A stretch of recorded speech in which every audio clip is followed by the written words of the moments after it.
Hello. Hello.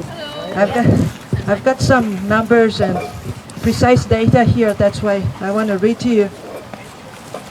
First and foremost, again, about the subject of the day, the masks. I have to wear a mask at work as I'm an activity coordinator in a nursing home. But due to my breathing problems through nose, I had to appeal to my GP. I had absolutely no support of that, so I was redirected to the HR. But I didn't get to the HR because a solution was found for me, and that was a visor, which was definitely better. So in case you cannot avoid it, I would, however, recommend a visor for you, especially because you can change the angle, so you can create a better space for you to breathe through your nose. Now, I looked on YouTube to see what the officials' opinion about masks was some months ago, like 4 or 5 months ago. And generally speaking, what came from the authorities at that time was that only the sick people should wear it because they do not protect from viruses, and in many cases not even from bacteria. A couple of scientific articles, one in PubMed, shows that surgical masks, those that you see all over the place, are designed to protect the environment from the wearer and not vice versa. So in other words, if you're a surgeon and you wear such a mask, you protect the patients from being infected by your bodily fluids and not yourself. You're not protected. So this article shows that the protection provided by these masks varies between, 15% and 80%. So it could be as low as 15%. And it's a very low kind of protection against agents which are nanometric size, like 10, 80 nanometers. What the surgeons are wearing today, the respirators N95, you probably heard about that, assures also the wearer of a certain protection, but they've got collateral effects. So another study shows that the average heart rate is definitely higher with a respirator due to higher temperature, humidity, and the discomfort of the wearer. Another article shows that the carbon dioxide rebreathing with such close-fitting respiratory masks gives symptoms of hypercapnia. You heard about this. This is an increase of the CO2 in your blood flow, and also makes people display the classic symptoms of this hypercapnia, like this dyspnea, increase in ventilation, tachycardia, irregular heart rate, tremors, and another article from 2008 from the same source shows about the surgical masks that they indeed induce deoxygenation during major surgery. So this means that you have a decreased amount of oxygen in your arteries, so less oxygen comes to your lungs. Your body is fed by less oxygen. In fact, even the CDC guidelines show that such surgical masks do not provide the wearer with a reliable level of protection from inhaling smaller airborne particles, and guess what, is not considered a respiratory protection. We should put this on a big banner over there. The intended use for such surgical masks is to offer fluid resistance and protection from the wearer's respiratory emissions. What do we get with fact checker when we put such science, concerning, or experiments with masks showing that you get a lot of CO2 or less oxygen by wearing a mask? The fact checker says that masks allow molecules of CO2, to penetrate the mask, and in fact, that wearing surgical masks for short amounts of time, that's the only scientist quoted, does not impact significant the respiratory variables. But for longer periods, larger studies are needed. So in fact, even the fact checker doesn't confirm that wearing mask for a longer time, and you know, the shorter amount of time is not defined, so it could be 2 minutes or 5 minutes. In fact, if you go on YouTube, you find experiments even from doctors who use an oximeter. They put it on their fingers, and the whole experiment is like 2 minutes, and they show there's no increase in your oxygen in your blood.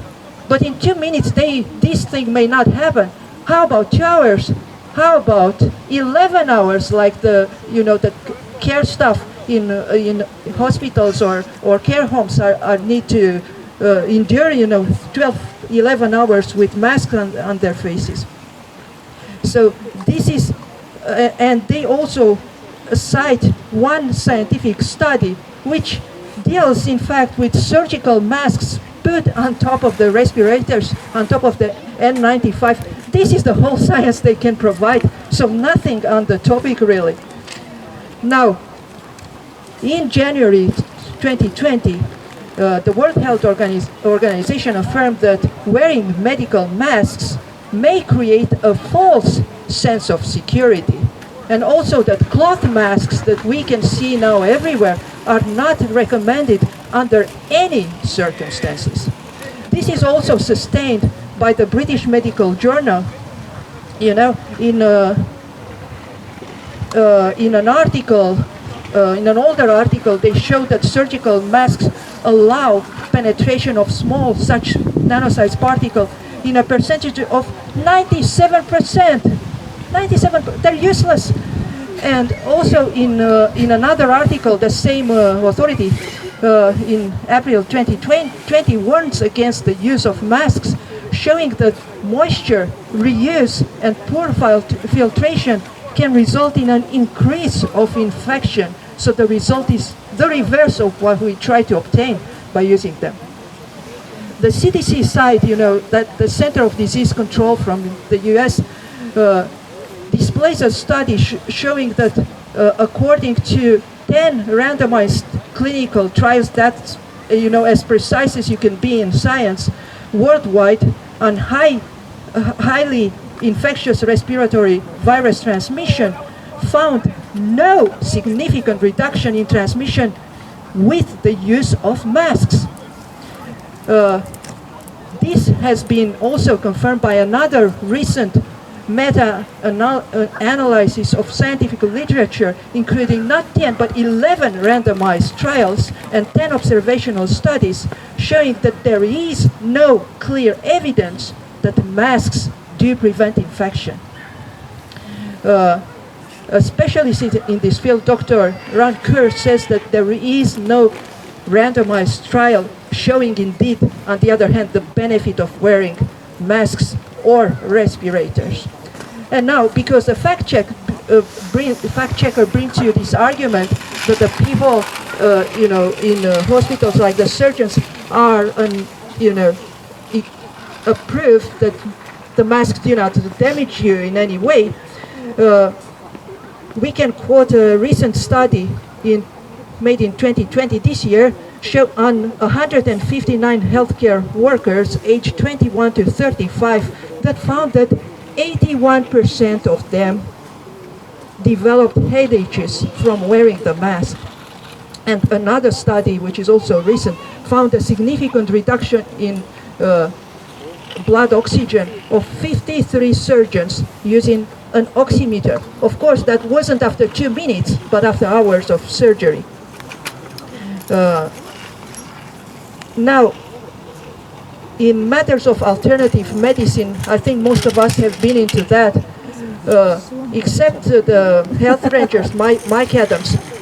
It seems all the other ones are against doctors or specialists or activists, are against the use of masks.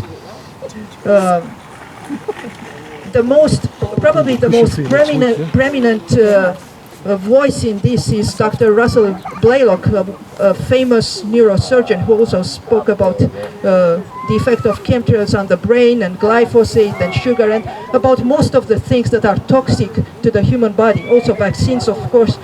And Dr. Blaylock says that face masks pose serious risks to the healthy people, and by wearing a mask, the exhaled viruses will not be able to escape, because if you cough, this is your body's natural reaction to get rid of what is toxic in yourself. So by wearing the mask, these exhaled viruses will not be able to escape and will instead concentrate in the nasal passage and then enter the olfactory nerves and travel into the brain and stay there. So we have an accumulation of viruses in the brain. And guess what? Now we find that with the second wave, what they have observed is that some of the symptoms come from the brain. People come with brain toxicity. What a coincidence. In fact, what happens when you have a decreased level of oxygen in the brain, or in other words, hypoxia, is that you have, and I think Alistair spoke about this, you have clearly a decreased immunity, which allows, for example, cancer growth. So they have established that the people who suffered more from the COVID-19 and the ones who reached the cytokine storm, which is deadly, were the ones who had the biggest accumulation of viruses in their body. So this is, in fact, I think after all this science is proved, that the masks are doing to us. Right. Then, another couple of numbers and words about the lockdown.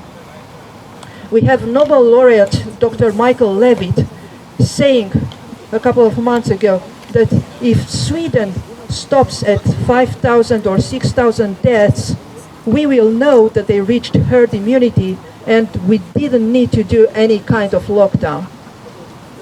What is the number today? 5,526.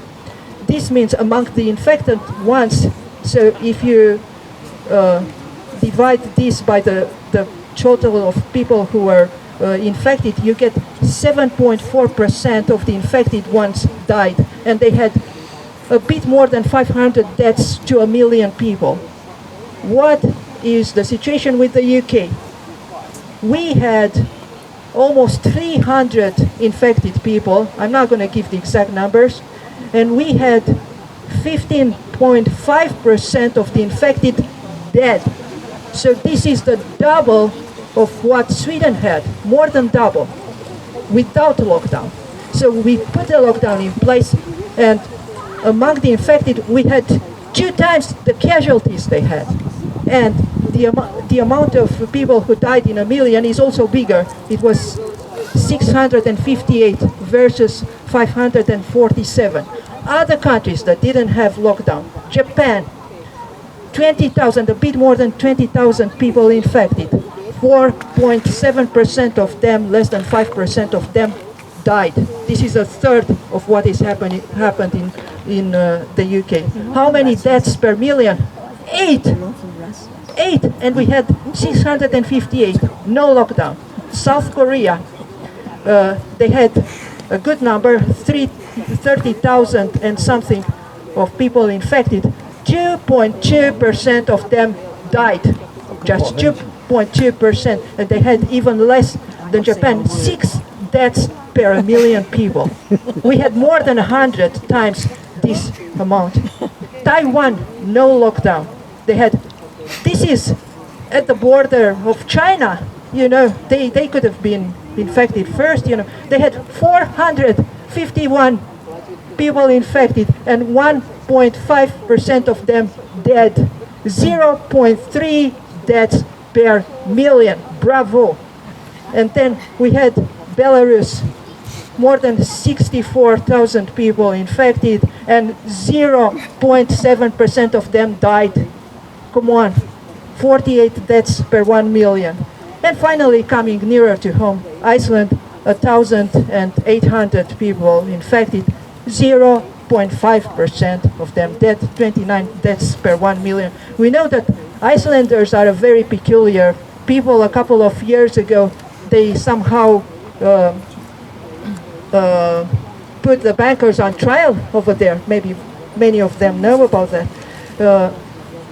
In fact, the situation in the UK is so bad that there is only one nation in the whole world which does it worse than us, and that's Belgium, which has 15.7% of the people infected dead, so 0.2% more than us, and they had more deaths per million. They had 844 deaths per million versus 658 with us.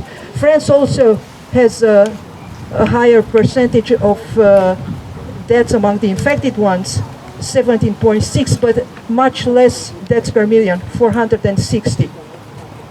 So now, what else? We found that Bloomberg affirms indeed through a very science-based article that there is little correlation between the severity of these restrictions and the rate of infections.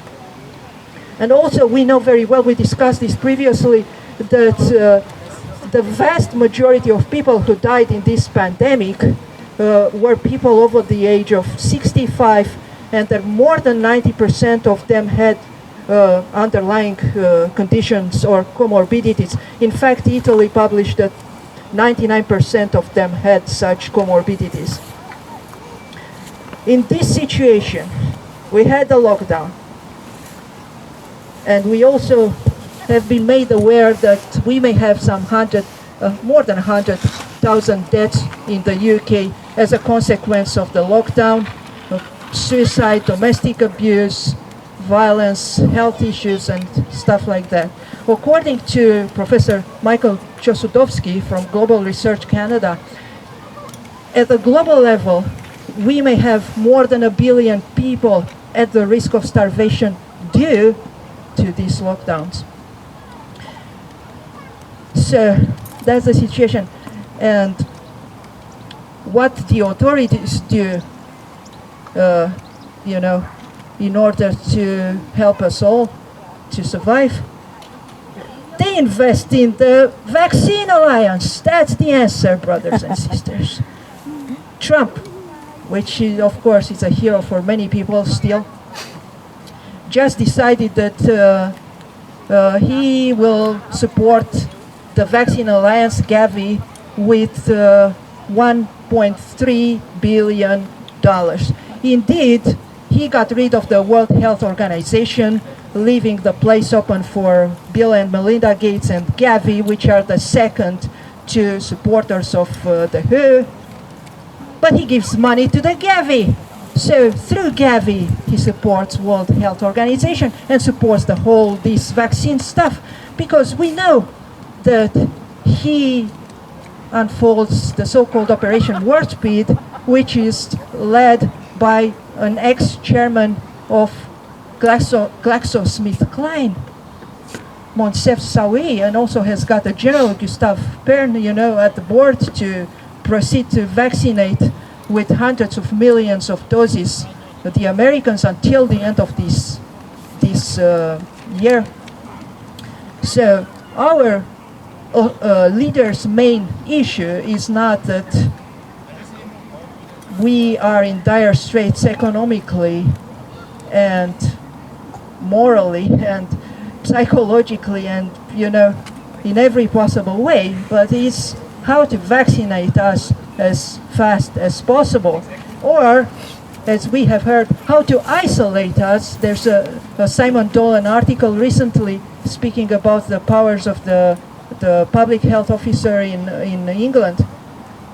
And that's kind of a lot. I mean, I think Hitler would have been proud if probably the SS had such powers, to come to your house and take you or even your child from your house and put you to a test for 48 hours may be needed, and then in case you are positive, isolate you for 2 weeks, and then retest you, and then eventually isolate you for another 2 weeks, and this continues like 3-4 times, and afterwards the term for isolation becomes indefinite.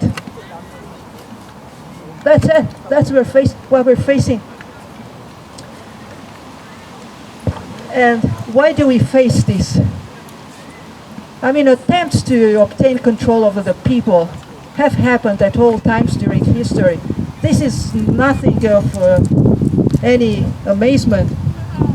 But the fact that people do not stand up for their rights or for against the oppression, you know, the fact that so many evil things are happening and you don't see a public reaction and people standing up together, this allows, you know, them to proceed at what they're doing. We are supposed to live in a democracy. I didn't sign up to come here and live in a fascist society, that's for sure. Me neither. But in fact, that's we are faced with.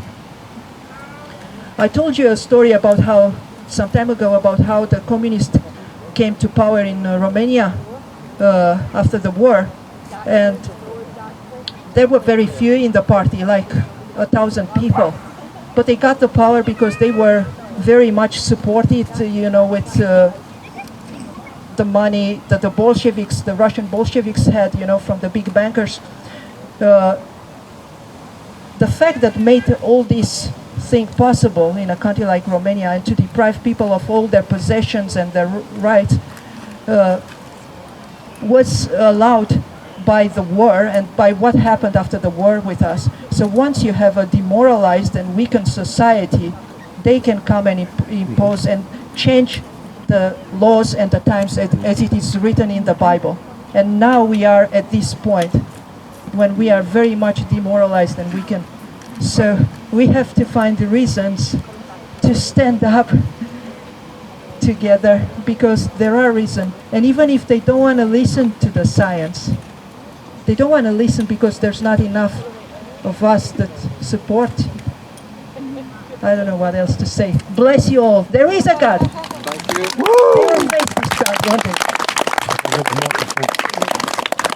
Oh.